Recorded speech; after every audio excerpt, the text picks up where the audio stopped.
IPL में players का retention होना आम बात है, प्लेयर्स का रिलीज होना भी आम बात है, लेकिन एक खिलाड़ी जो आरसीबी से निकल करके गया था, रॉयल चैलेंजर्स बैंगलोर से निकल करके गया था, उसके बाद लोग काफी निराश हुए थे कि क्यों उसे रिटेन नहीं किया गया। मैं बात कर रहा हूं युजवेंद्र चहल की। और अब आरसीबी के कोच ने बता दिया है कि क्यों यूजी चहल को नहीं रखा था उन्होंने टीम में।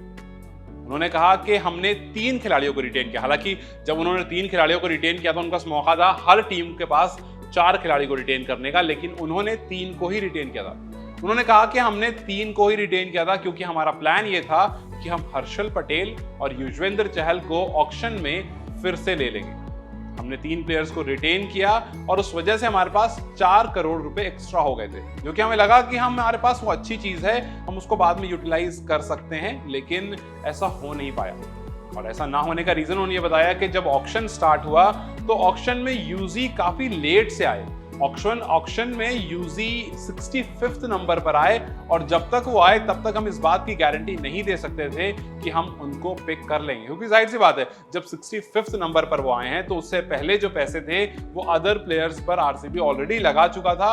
और जब तक यूजी चहल आए तब तक उतने पैसे नहीं बचे थे कि वो यूजी चहल पर सारे लगा दें, और अगर ऐसा होता तो फिर आगे आने वाले प्लेयर्स को वो पैसे नहीं लगा पाते। कुछ तो उन्होंने पीछे ही लगा दिए थे और कुछ जो बचे वो यूजी चहल पर नहीं लगा पाए, और अफसोस के कारण यूजी जो हैं वो टीम में नहीं आ पाए।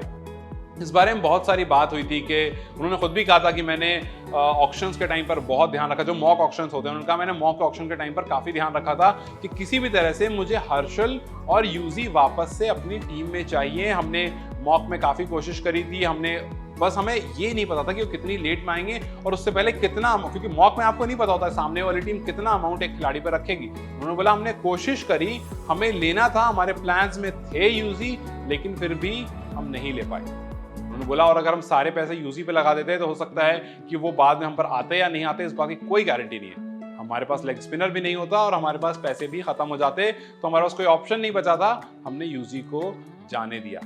उन्होंने बोला कि बाद में हमने यूजी से बात जरूर करी, मैंने यूजी से बात करी और उसको बताया कि ये पूरे ऑक्शन की वजह से यूजी छूट गए हाथ से।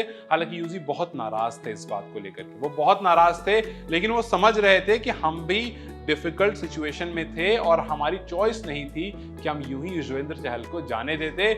लेकिन मैं उनको भी ब्लेम नहीं करता हूं और मैं किसी को ब्लेम नहीं करता हूं, बिकॉज जाहिर सी बात है वो खुद बहुत फ्रस्ट्रेटेड थे, ये सब जान करके वो बहुत फ्रस्ट्रेटेड थे, लेकिन वो वेल अवेयर थे इस इशू को कि क्यों आखिर इनको सेलेक्ट नहीं किया गया। वहीं उसके बाद कोच ने ये भी कहा कि हम ये भी चाहते थे कि हम तिलक वर्मा को लें। तिलक वर्मा एक वो नाम थे जो स्लिप हो गए, हमने कोशिश करी तिलक वर्मा को लेने की लेकिन हम नहीं ले पाए।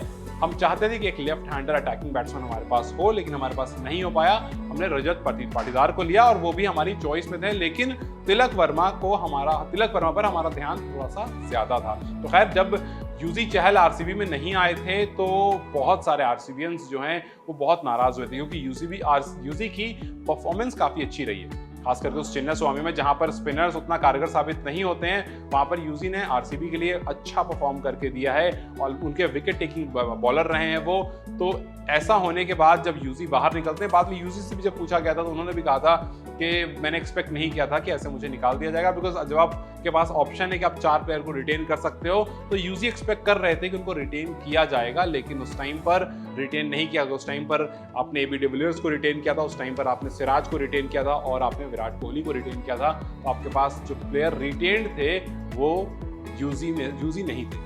तो खैर अब एक बार फिर से आईपीएल आने वाला है और आईपीएल की मोस्ट प्रोबेबल डेट जो होने वाली है वो मार्च 22 होने वाली है। अब इसकी कंफर्मेशन नहीं आई है, लेकिन अब जाकर के इतने साल के बाद यूजी का मामला सामने आया तो हमने सोचा कि आपको बताते चलें और पूछते चलें कि अगर आप आरसीबीएन हैं तो क्या आप यूजी को आरसीबी में मिस करते हैं, या क्या आपको लगता है कि कोई खिलाड़ी आकर के यूजी की जगह ले सकता है, जो अभी तक तो नहीं लिए।